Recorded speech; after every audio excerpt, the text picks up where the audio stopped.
Good afternoon, good morning, good evening, everybody. It is Friday, November 1st, and you know what that means. It is time for the High Risk Wrestling Podcast. I am your host. Kind of wishing I had some blood money, but not really. Jeremy Pierce, welcome one and all. Check out the socials, Charismatic Creations on Facebook and YouTube, Charismatic_Creations52 on Instagram, and of course, the 215 on Twitter. And ladies and gentlemen, I cannot believe it. It is our 200th episode. I just can't believe it. I don't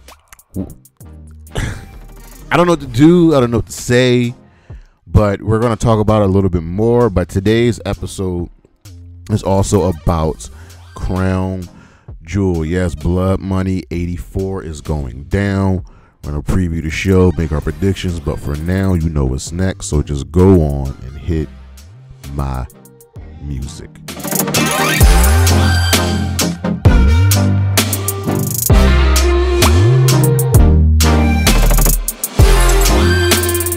So yes, it is the 200th episode. I probably should have planned better for this, but I'm just really shocked that I was able to do 200 episodes, and we're not stopping. It's all about growth. It's all about progress. It's all about moving forward, and it's not easy. It's been very, very hard. Procrastination is a hell of a drug, but I am progressing. You know what I mean? I wish I could have, made this a bigger fanfare, but maybe we'll do that with 225 or 250, maybe probably 250, and even 300. But I'm just happy. You know what I mean? Blessed. I'm not where I want to be, but that's why we keep going. That's why we don't stop. Things will definitely be better next year. We got a lot of ideas, and the first thing is about being more consistent, and that's what we're definitely going to do. I'm just happy. I'm just happy. We've done 250. We've got, the recap, what just happened. Got to keep up more on the list and keep up on other content. We're going to start bringing in the movies and the TVs, and I finally created a TikTok. Still don't have a website. That was feat unto itself, ups and downs with that. But I'm generally just happy to be doing 250 episodes, and I want to do 250 more. So hopefully we'll be blessed to be able to do that, to keep going forward, to keep doing more and more episodes. And I wanted to bring in more and more people, more and more content, and just to grow and grow and grow. Wrestling doesn't sleep; it never stops. With WWE, NXT, AEW, Ring of Honor, TNA, NWA, MLW, New Japan, AAA, CMLL, GCW. There's just a lot going on, and we're going to do our best to keep covering and keep you abreast of things. But thank you for sticking with me. Tell your friends, tell your family, tell your dogs and your cats and your Ninja Turtles. We not stopping, and just, stay with me. We'll be right back with our top story.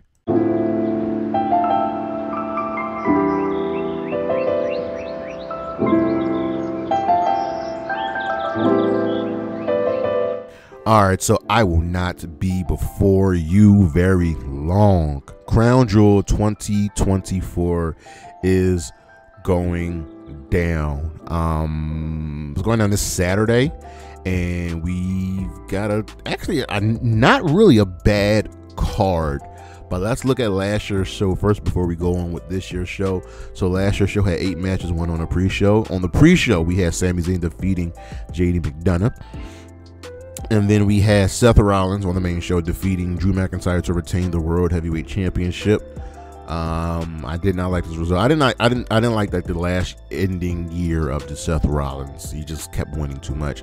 Rhea Ripley defeated Nia Jax, Raquel Rodriguez, Shayna Baszler, and Zoe Stark to retain the Women's World Championship. I do not remember this match at all. Solo Sikoa defeated John Cena. I remember them fighting. Logan Paul defeated Rey Mysterio to win the United States Championship. I do remember this. This match actually this was the third longest match on the card. Io Sky defeated Bianca Belair to retain the WWE Women's Championship. I was very happy with that result. Cody Rhodes defeated Damian Priest. I do not know or remember why they were fighting. I just don't. And the main event was Roman Reigns defeating LA Knight to retain the undisputed WWE Universal Championship. Now that I do remember. LA Knight didn't have a chance in hell winning, but you know, we got to give the people what they want. So we are on to 2024, and this is taking place at the Mohammed Abdul Arena. I think this is the this will be the third time it's going down at that arena. And we're looking at the card. We have 7 matches on the card. So let's get into the matches, and it's not bad. So first up, we have the WWE Women's Tag Team Championships being defended in a fatal 4-way. Our champions Bianca Belair and Jade Cargill will be defending against Damage Control, the team of Kairi Sane and Io Sky, Metaphor, the team of Lash Legend and Jakara Jackson, and the team of Chelsea Green and Piper Niven. They've actually done a fairly solid job of building up to this match. So Damage Control want the belts back. They are now faces. And Chelsea and Piper have made an impact on both Raw and SmackDown, and of course NXT, interfering in a women's tag team title match on NXT. And the real outliers here are Jakara Jackson and Lash Legend. They've slowly been built up as competent opponents. Yes, they are the green people here next to Jade, but they've done a fine job for themselves. Now, seeing how this is a fatal 4-way, anything can happen. So the question is, do I think Bianca and Jade will lose here? Remember, the last time they lost the championships, it was in another multi-woman match, and it was a triple threat that had the team of the Unholy Union winning. So out of all of the title matches here on this card, this is the match I think Bianca and Jade loses. This is the match where I think the titles change hands. So the question is, who is winning here? Smart money is on Io and Kairi. They are good enough workhorses to carry that division, right? They are clearly above and beyond the 2 best women's wrestlers in this match. That cannot be debated. I could also see Chelsea and Piper getting the belts back. Ever since Piper just inserted herself as Chelsea's partner, they've been really, really good together, and Chelsea has really grown and more and matured. But part of me thinks Lash and Jakara are walking away as champions here. It just kind of seems appropriate, if that makes sense. Like, there's going to be a shocking ending here.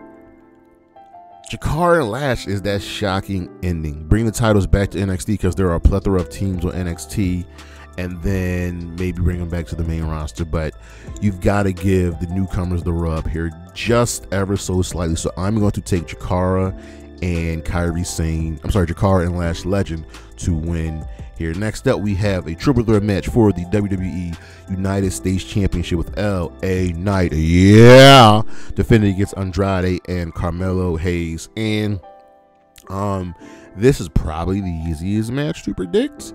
LA Knight will be defending the championship, right? This rivalry really started from the rivalry between Carmelo and Andrade, who just don't like each other and who have been on some incredible matchups.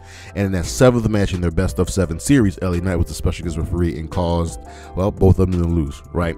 So Nick Aldis made a match. Titles on the line. Now, LA Knight has defended the championship against both Carmelo and both Andrade, and he's defeated both of them. So you would think, just to keep LA Knight hot, he's going to win here, and I do think LA Knight will win here. Knight has lost a little bit of momentum, but he's still ever so popular. The worst part here is seeing Andrade and Melo kind of lose and then be moved to the wayside, because they've earned some sort of spotlight to hold that championship. Andrade is back and he hasn't really been doing much. Same thing with Melo. Melo has not been elevated to the way that Braun Breaker has been elevated, and their feud has been just to keep them busy, and LA Knight needs challengers, and I just think he's winning here. He's going to lose the belt at some point, probably before the end of the year, but I'm just taking LA Knight to win here, retain that United States Championship. Now, next match on the card is Randy Orton, Kevin Owens, and I get why we have this match. You know what I mean? Randy and KO are boys. Randy and Cody are boys. KO and Cody were boys.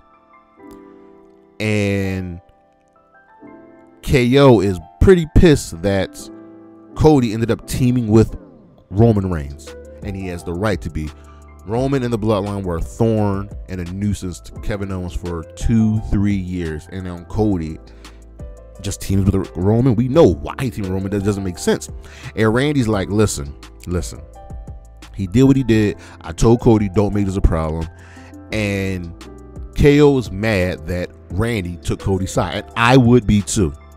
So Randy wanted the match. Aldis was like, this is coming from on high. You can't have this match.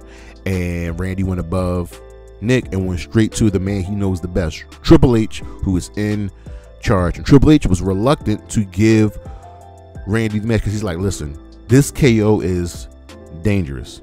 This KO is angry. He's pissed. And Randy, you were just away for almost 2 years with a bad back. Imagine what KO is going to do you. Randy's like, look, I get it. This has to happen. With that being said, Randy is going to go out his way to try to kill KO. KO's winning this match. Kevin Owens is winning this match. Randy will not be hurt by this loss. KO needs to be built up because he's going to be the next challenger for Cody Rhodes. Period. This is the Kevin Owens push that we're looking for, that we need, that we've been praying for. Take Kevin Owens to win this match here and defeat the Apex Predator. Next up, we have Seth Rollins versus Bronson Reed, and oh boy, I am loving this match. I am digging this match. I am loving this match. I'm going to hate the ending of this match. Why? Because Seth Rollins always wins. Yes, Bronson Reed has been made to look like a monster. He lost the last man standing match only because of Seth Rollins. And him and Seth have been killing each other week in and week out since Seth's return. And as much as I want to see Bronson Reed win here, he is not winning here. I want to be wrong. I want to be wrong. All right.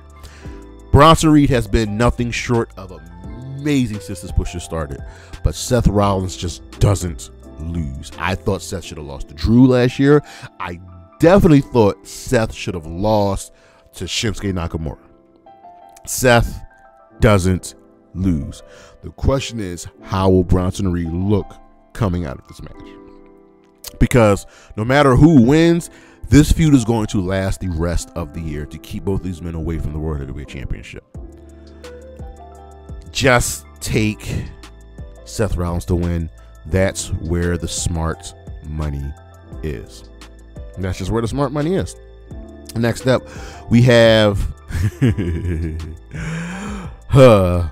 one of our two Crown Jewel champion matches. And Lord, this is very, very stupid. So at what was it? Bad Blood, Triple H introduced the Crown Jewel Championship. And essentially it's just like this big gold shiny diamond encrusted studded belt where it will be, the winner will come from the champion of Raw versus the champion of SmackDown. So we have the women, Liv versus Nia. And here's the weird thing about this match. You thought at some point someone would have lost here before they get to this match, because you have a heel versus heel matchup. You have Nia, you have Liv. You know what I mean? Rarely do we get heel versus heel matchups, but we're getting this match. So how does this end? Who is winning this match?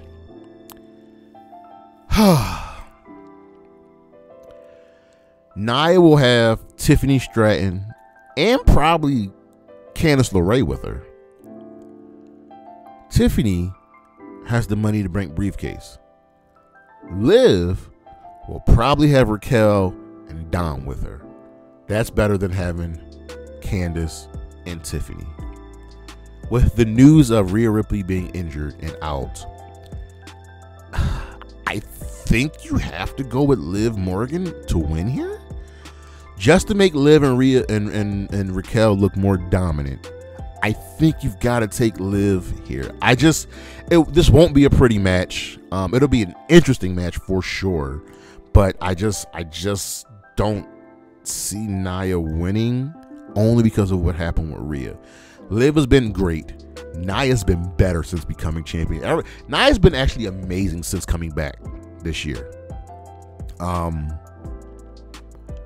That's the domination. Since defeating Bayley, Nia's been dominant, but Liv finds a way to win.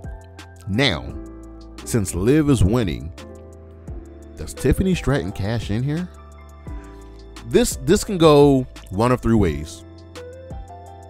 Nia or Liv wins and no cash in. Liv wins, Nia is pissed, crushes Liv, Tiffany cashes in. Or Liv wins, Raquel takes out Nia, Tiffany cashes in. Either way, I still see Nia losing. I am 50-50 on Tiffany Stratton cashing in. That's the tough part. That's the tough part.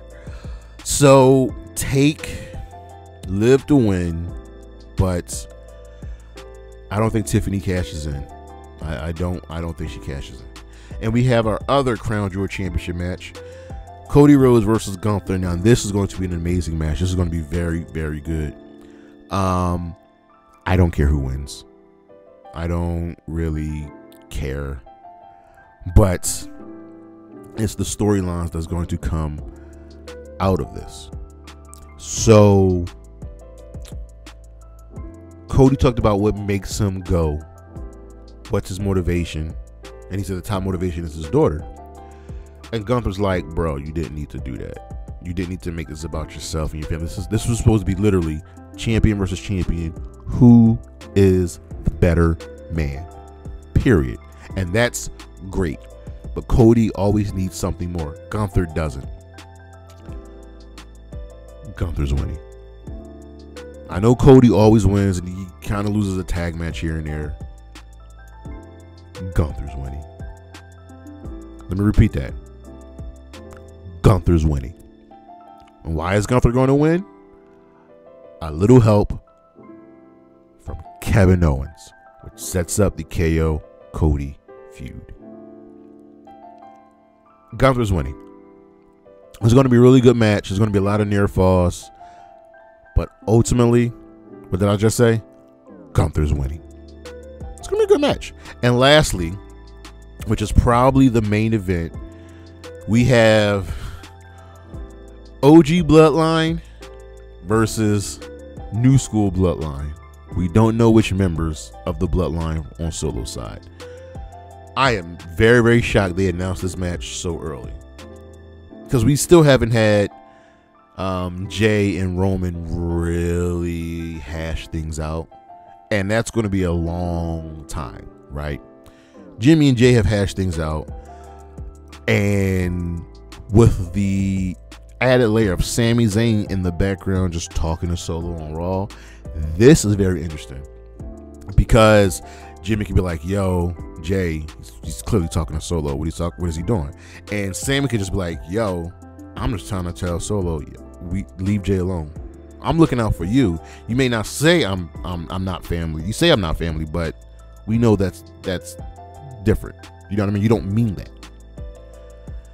So who does Solo have with them? It's got to be the Tongans. It's got to be Tama Tonga and Tonga Loa, because you have to keep Roman and Jacob Fatu apart. That's a money match. Do not waste it in a tag match. Don't do it. And there's a lot of stuff going on here. The new Bloodline cost Jay the Aussie Championship. Jay cost the new Bloodline the Tag Team Championships, right? So all things are equal. The new Bloodline have the man advantage because of Jacob Fatu. And because they have Jacob Fatu, because he's the X Factor, new Bloodline's winning this match. Roman, Jay, and Jimmy just can't outright come together again and win. You cannot do that. They cannot win this match just right off the rip. So the new Bloodline wins. There will be miscommunication between Jimmy, Jay, and Roman, mainly between Jay and Roman, because Roman has not absolved himself of his sins. He has not apologized for anything that he's done. And we'll get a fight between between Roman and Jacob Fatu. But Solo and Jacob have already lost a tag match. They cannot lose another one. They have to be made to look strong. As much as they've kind of been dominating, they've lost all of their big matches. They've just lost their big matches, and they cannot lose another. Period. So one more time, let's go over the card. Our predictions one more time. Taking Lash Legend and Jakara Jackson to walk out of Crown Jewel as your new WWE Women's Tag Team Champions. On LA Knight to retain the United States Championship. Kevin Owens to defeat Randy Orton. Seth Rollins to beat Big Bronson Reed. Liv Morgan to defeat Nia Jax to become the Women's Crown Jewel Champion.